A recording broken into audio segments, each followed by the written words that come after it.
Olá, pessoal, sejam bem-vindos a mais um PodCref, o podcast do Conselho Regional de Educação Física da 16ª Região.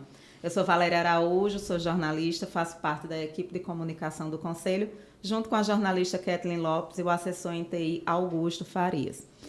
E hoje nós vamos conversar com uma mulher incrível, porque eu estou dizendo incrível, porque eu conversei um pouco com ela, um pouquinho só antes dessa conversa, e eu posso dizer que ela tem muita história para contar, que não vai dar para contar em meia hora, mas ela tem spoiler de um projeto novo, que todo mundo vai saber toda a história, toda a trajetória dela, um pouco pessoal e também no voleibol, tanto do estado quanto de outros estados aí adjacentes. A gente está hoje aqui com Suzete Cabral, seja bem-vinda.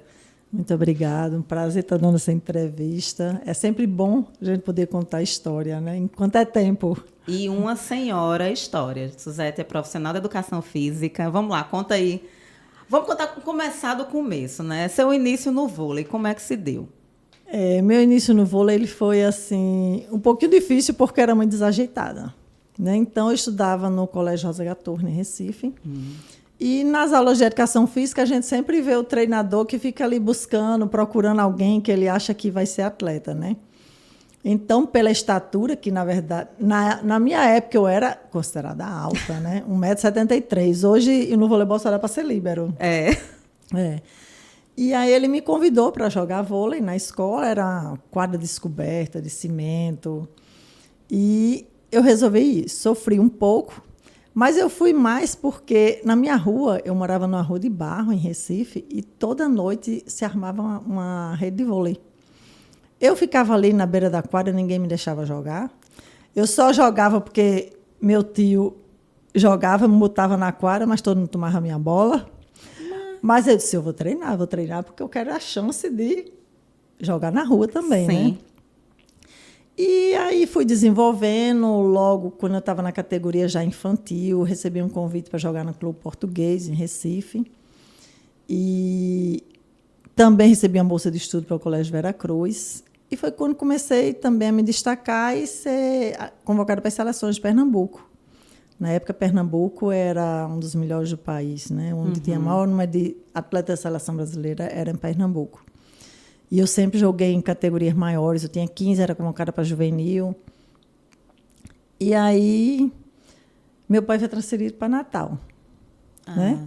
Mas assim que eu cheguei em Natal, no mês de janeiro, recebi a convocação para a Seleção Brasileira Infanto. Então, voltei para Recife para que pudesse estar treinando junto com minha técnica, minha ex-técnica. E, ao voltar da Seleção Brasileira, mais ou menos no mês de maio, eu voltei para Natal. E aí começa uma outra história, né? Quando chega Natal... Aí começa outra história. Primeiro veio a grande decepção pelo nível técnico do estado. Se encontrava naquela época na 3ª divisão. Você vinha de Recife, Pernambuco, de Recife, que era polo. Exatamente. E aí chega em Natal, a coisa não era boa. Não era. Meu primeiro treino, eu vim para o Colégio Cico. Meu primeiro treino, quando eu ia tacar a bola, o pessoal saía do meio da quadra, com medo. Então, aquilo me deixou assim, arrasada.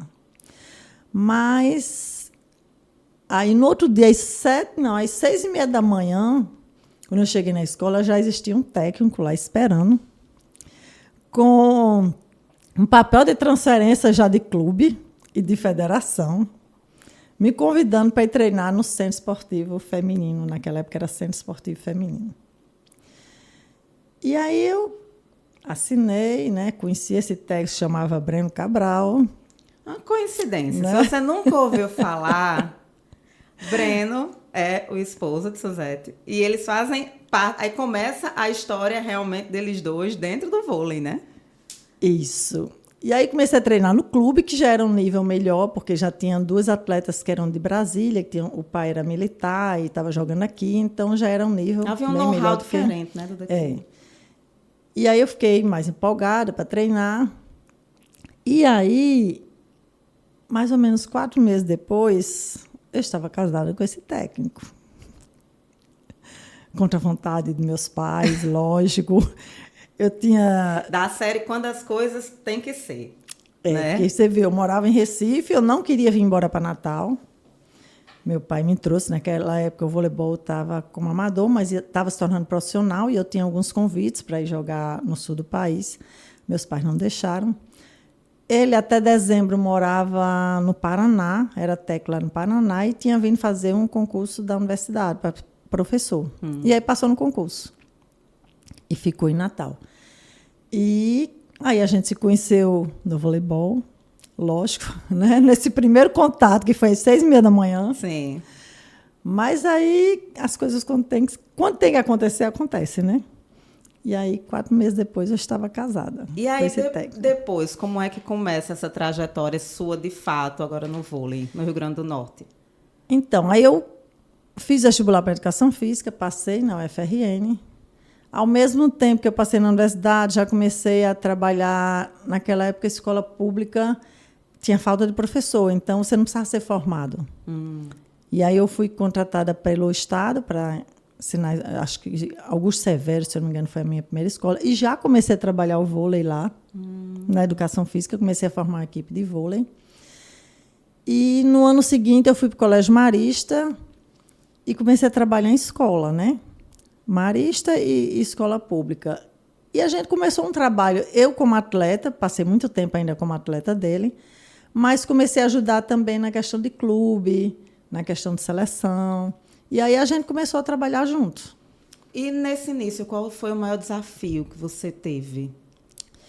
Eu acho que o grande desafio no começo é você começar a trabalhar só com seu conhecimento de atleta. Né?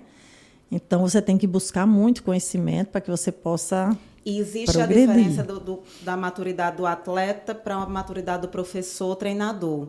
Né? Com certeza. E assim, eu sempre procurei ser um professor, treinador, educador. Então, às vezes a gente encontrava dificuldade porque a gente queria realmente educar através do esporte, que eu acho que é um lema que eu tenho até hoje na minha vida. Sim. O esporte, ele serve para educar. Então, assim, desde questão alimentar, de educação mesmo, a gente trabalhava muito isso. E para buscar atleta, a gente era muito assim, a gente andava na rua procurando atleta. Eu estava no shopping, eu olhava aquela menina alta, eu parava. Ei, qual a sua idade? Não quer jogar vôlei? Então, eu e Breno, a gente era assim, a gente estava na praia, a gente estava de olho, a gente o tempo todo ficava procurando pessoas para jogar. E acho que toda nessa trajetória, eu acho que a gente conseguiu mudar muitas vidas através do esporte. Através do esporte. Mas as pessoas tinham que, assim, seguir a nossa regra. Sim. Não era jogar por jogar. Tinha que seguir a regra. Então, assim, tinha que ser disciplinada, tinha que ter horário, tinha que ter assiduidade e tinha que estudar. Porque a gente sempre mostrou que não podia ser de tantas atletas que se treinava, quantas iriam ser profissionais? É um mínimo. Isso. Mas as que não iam ser profissionais, elas tinham que estudar para ter uma carreira. Então, sempre a gente forçou a barra. Eu, por trabalhar no Marista e ser uma escola religiosa que pensava muito nesse mundo assim de ajudar as pessoas, então, sempre que o atleta se destacava, às vezes estava ali na escola pública, eu conseguia bolsa no Marista. Mas a primeira norma era estudar. Perdeu o ano, perdeu a bolsa. Sim. Então, tinha que estudar realmente. Mas, assim, foram muitas pessoas. Alguns se tornaram atletas profissionais, mas outros hoje são grandes profissionais de outras áreas, porque tiveram aquela oportunidade. E com certeza entendem o quanto fez diferença, né? O esporte na vida deles. Já que você falou sobre pessoas que seguiram na vida profissional do vôlei, vamos aí contar um pouquinho sobre algumas delas. Para mim, é muito claro aqui o nome de Virna e de Juliana, mas você pode falar mais sobre isso muito melhor do que eu, né? Virna, ela iniciou na auxiliadora, né? Mas na escolinha ela sempre trabalhou no Centro Esportivo Feminino. Então era assim, uma pessoa altamente desengonçada. Não tinha quem dissesse na vida que Virna ia conseguir jogar vôlei. E Virna é altíssima. Qual é a altura de Virna? Eu acho que Virna tem 1,83. Não é tão altíssima. Até porque no meu tempo que eu já joguei vôlei, assim, é difícil ela era interpretar muito com meu alta. 1,60, mas E eu lembro assim, quando eu a encontrei, eu olhei assim, ela é enorme. Mas realmente, para o parâmetro daquele meu momento, né? Exatamente. Eu acho que talvez ela tenha chegado a 1,85, não sei bem. Mas era muito desengonçada. Muito. E Virna foi uma que assim passou por alguns momentos críticos junto com a gente por questões de disciplina mesmo, porque ela era bem danada. Então teve vez de Breno, a gente tava ia para uma viagem, ela chegar atrasada e ele não levar. Sim. De ir para o campeonato, se ele soubesse que alguém tivesse saído à noite, porque tinha isso também. Época de campeonato, eles diziam ninguém pode sair. Era porque uma noite mesmo. Era, mesmo estando em Natal. Sim. Ele dizia, tá aí, né? Nesses 15 dias, quem sair está cortada. E fazia mesmo. Então, tinha esse lado também disciplinado, de elas entenderem que para elas renderem um campeonato, não podiam passar a noite acordada, né? E Virna depois ficou sempre treinando Marista, depois ela foi para o Marista e o clube e a seleção do Rio Grande do Norte, né? Então, ela começou a se destacar em campeonatos brasileiros. E aí, Breno tinha um conhecimento com Marco Aurélio Mota, que na época treinava a equipe da Atlântica Boa Vista, se eu não me engano, e conseguiu um estágio, levou ela para fazer um estágio lá. E aí ele ficou encantado, né? E aí acho que ela saiu daqui com 15 anos também, 15 para 16 anos. Né? E aí ela foi convocada para a primeira seleção brasileira, ela era do Rio Grande do Norte ainda, a seleção infanto, e ficou.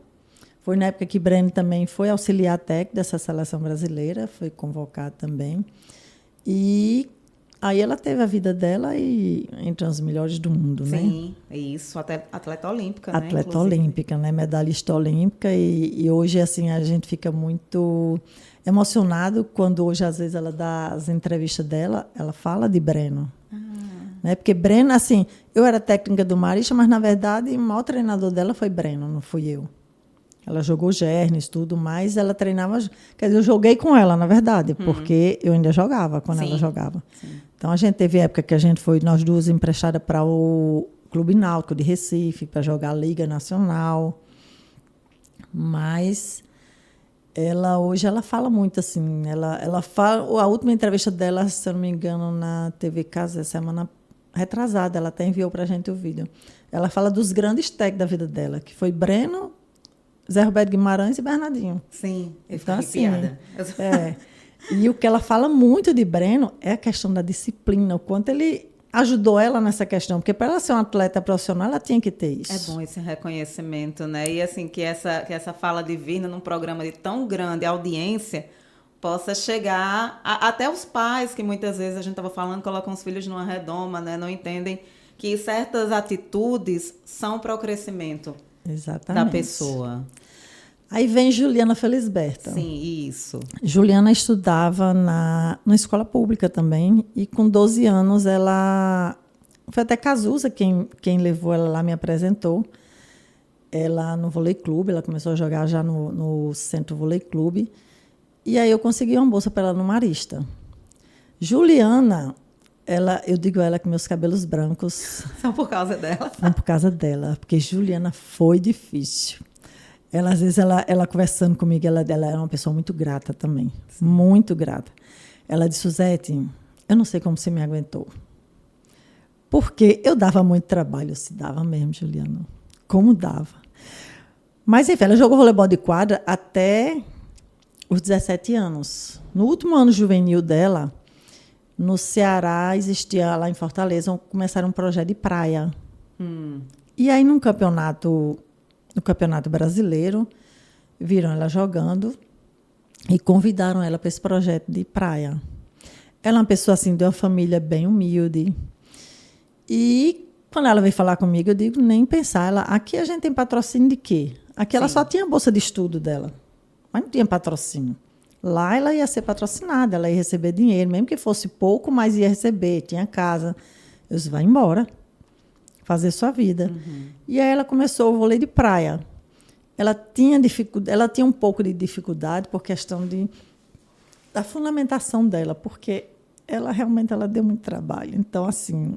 O bom é você falando que ela deu muito trabalho, mas você trabalha com algo que você ama tanto... que nem pesa. Deu trabalho, deu trabalho. Mas não pesa, exatamente. Não pesa. E quando você vê, né, o quanto essas meninas evoluíram e chegaram em lugares assim que elas desejavam muito. Então, bonito de ver também é isso. Com certeza. E Juliana teve uma carreira brilhante, né? Muito. E Juliana foi... E ela foi muito inteligente, ela ganhou muito dinheiro, ela investiu muito, ela ajudou muito os pais. Os pais dela, eu me emocionei muito um dia que eu fui num aniversário, não sei se é o aniversário dela, ela estava aqui e os pais dela me chamaram para ir na casa dela. E quando eu cheguei, que o pai e a mãe disseram, vocês estão vendo essa pessoa aqui? Ela é responsável pela carreira da minha filha. Minha filha só está onde está hoje por conta dela. Porque a mãe dela dizia assim, Suzete, quando você ligava para mim, eu dizia, lá vem problema. Lá vem problema na escola. Mas assim, ela no fundo, ela me deu trabalho, mas no fundo ela tinha um coração gigante. Isso é uma coisa que ela mostra até hoje. Sim. Mesmo enquanto era atleta.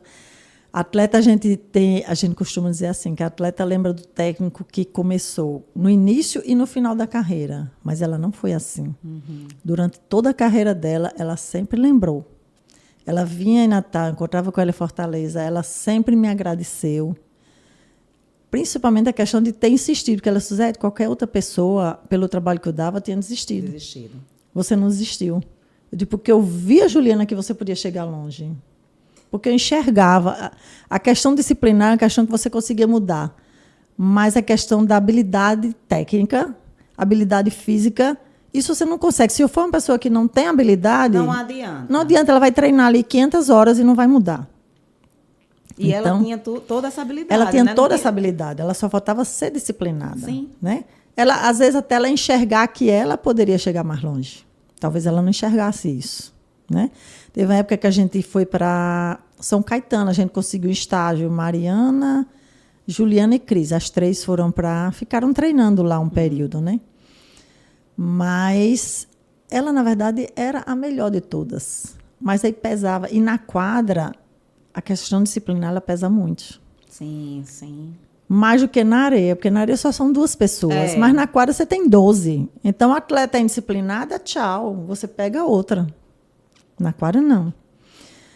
Mas, graças a Deus, assim, ela foi para esse vôlei de praia e todo mundo adorava ela no vôlei de praia, desde o pegador de bola, porque ela sempre foi um coração muito grande de ajudar as pessoas. E assim, às vezes eu vejo ela posta muito, ela com a mãe dela. A mãe dela, acho que... Quantos anos? Tem mais de 80, com certeza. Leva ela para fazer atividade física. Tem todo na um academia, cuidado. Tem todo um cuidado. E isso, assim, eu fico olhando e digo, nossa, nem acredito que é a mesma pessoa. E o quanto você tem de participação nesse processo. De participação positiva. Isso faz com que eu esqueça todos os cabelos brancos. É para pintar. É para pintar. E tem uma outra, que eu não posso também deixar de falar, porque essa foi realmente cria minha desde o princípio, que é a Amanda Juliana. Sim. Amanda, ela chegou um dia, ela veio com o pai um dia lá na porta do vôlei clube. E ele disse assim, será que eu consigo botar minha filha para treinar? Que ele morava em Touros. Mas eu não tenho condições de pagar. E o vôlei clube, desde essa época, desde 1990, 91 a gente inaugurou ainda sem acabar. E desde 95, se eu não me engano, eu comecei um projeto social junto com a UFRN. Eu era professora de vôlei da UFRN e tinha um projeto social em que é o projeto de extensão da universidade. Sim. Então, acolhia exatamente aquelas crianças que não podiam pagar, né? Eu disse, quando eu olhei assim, aquela menina das pernonas, com 12 anos, o pai imenso, eu digo, tem mas potencial. Pode começar já. Olha, ela vinha de Touros, naqueles transportes escolar, vinha todos os dias treinar. Ela vinha e voltava. Sim. E aí passou 6 meses assim, aí eu disse, não, ela tem que, pelo potencial que ela tinha que ter uma condição melhor. Então, eu disse, olha, eu vou conseguir uma bolsa para ela de estudo no Marista. Aí ela saía de Touros às 4h30 da manhã. Assistia a aula, acabava a aula, fazia um lanche, ia para o vôlei clube, treinava e ia embora para casa. E, assim, era um exemplo de aluna, porque eu sempre também cobrei a questão dos estudos, né? Porque ela não podia perder a bolsa. E ela estudava no ônibus, quando ela vinha e quando ela voltava. E tinha uma das melhores notas. Sempre passou por média. Né? E aí, no olha ano a quantidade, seguinte... as dificuldades que essa menina tinha. Muito. Mas E aí, o no quanto ano ela abraçou seguinte, essa oportunidade. abraçou. E eu dizia a ela, eu sempre coloquei para o pai dela e para a mãe, disse, olha, ela tem potencial. Ela tem como chegar a atleta profissional. Agora precisa de muito treino. Sim. Né? E aí, no ano seguinte, ela passou a morar no vôlei clube. Assim, a gente tinha uma casa, a gente construiu uma casinha lá atrás, mas sem muitas condições, porque... Aí ela trouxe a irmã e ficaram as duas morando lá no vôlei clube. Moraram ainda 6 meses, depois a gente conseguiu alugar, o pai dela alugou uma casa próxima. E ela era aquela atleta disciplinada, muito disciplinada. Então, às vezes, eu não estava presente, porque eu trabalhava também no Marista e na UFRN. Eu passava o treino dela, tá aqui. Tantas manchetes na parede, saque, tudo. Ela fazia tudo sozinha. Tudo. Então, além do meu treino, ela ainda tinha um treino complementar que era sozinha. Sim. E aí, um dia, Bernardinho esteve aqui, foi quando ele veio convidar a gente para participar do projeto dele, do Instituto Compartilhar, que ele queria montar um projeto, é único até hoje do Norte-Nordeste, né? Estamos há 20 anos com esse projeto com ele. O vôlei clube junto com o Compartilhar. Exatamente, junto com a Prefeitura Municipal de Natal, que é quem fornece os professores, né? Ah, sim. A Prefeitura, desde o início, é nossa parceira. Então, a gente já teve outros parceiros, como o SEI, como o NP. Hoje, a parceria nossa é só a Prefeitura, o Vôlei Clube e o Compartilhar. Sim. E hoje, a gente está com um projeto no governo federal, de incentivo à Lei de Incentivo ao Esporte. Sim. E Bernardinho, nessa conversa que foi convidar a gente disse que tinha um atleta, que a gente queria que ela, nas férias, treinasse lá, fosse lá treinar para ela começar. E ela passou o mês de janeiro lá, e nesse mês de janeiro coincidiu que algum atleta dele machucou na Superliga, e ele perguntou a gente se ele poderia escrever ela. Eu disse, claro, pode escrever. E aí foi no ano seguinte, ele já contratou ela, já foi embora para o Rio de Janeiro. Na época, ela já tinha sido convocada para a Seleção Brasileira Infanto, tinha sido campeã mundial. Na primeira seleção dela, ela já foi campeã mundial. Olha só. E passou 10 anos no Rexona, com o Bernardinho, né? Depois ela quis trilhar a carreira dela como atacante, que ela achava que ia para um clube menor, ela ia se destacar mais. E ela teve razão, ela foi para o time do Brasília, depois foi para o Praia Clube, né? Ela foi campeã da Superliga, depois foi para a equipe de Zé Roberto Guimarães, e já foi Seleção Brasileira Juvenil, já foi Seleção Brasileira Adulta, e hoje está aí ainda, com 38 anos, acabou de ser contratada no Osasco, para a próxima Superliga. Olha só, você falou aí muito do vôlei clube. Como é que funciona? A gente já falou assim da parte meio burocrática do vôlei clube, mas como é que funciona a seleção de alunos? Quem são esses alunos que você tem no vôlei clube? De onde eles vêm? O vôlei clube hoje, ele funciona, ele tem um estúdio do meu filho, o estúdio Carlos Cabral, que é um estúdio personal, e numa quadra ele funciona como uma academia particular. A gente tem terças e quintas é o dia inteiro do projeto Compartilhar, que é o projeto social, em que ele abrange mais, assim, 80% é alunos de escola municipal e 20% pode ser estadual ou crianças mais carentes, que não têm condições de pagar. Sim. E nos outros horários a gente tem iniciação esportiva desde os 8 anos de idade, mas funciona como academia particular. E tem os horários também para adultos, jovens, veteranos, ex-atletas. E como é que acontece a tudo. seleção dessas crianças que vêm da escola pública? Aí é só se inscrever. Ah, é? É, só se inscrever. Dessas escolas públicas, a gente tem que falar um pouco desse projeto Compartilhar, que estamos há 20 anos, e que o principal objetivo, na verdade, é educar através do esporte. Né? Então, assim, se você for lá um dia assistir, você vê que são crianças altamente disciplinadas, né? Que elas trabalham vários valores. Sim. E também a gente tem história para contar. A gente tem hoje uma atleta, Tainá, ela veio do Compartilhar, ela morava em Macaíba, e hoje ela está aí nos grandes torneios mundiais de vôlei de praia. Ela saiu desse projeto, ela jogou uma época no Colégio das Neves, professor Eugênio, e foi para o vôlei de praia. E representa o Brasil e tem ganhado várias etapas aí do vôlei afora, no mundo. Gente, então, isso vai estar no meu livro. É muita história. Também. Pronto, a gente já está terminando, porque o nosso tempo é curto, é muita história para contar, mas essa história, que foi resumida aqui, essa história vai estar em livro e vai ser lançado possivelmente ainda esse ano, né? Possivelmente esse ano, que o Vôlei Clube vai estar fazendo 35 anos e o projeto compartilhar 20 anos. E estou correndo, trabalhando para contar toda a nossa história, a minha junto com a de Breno.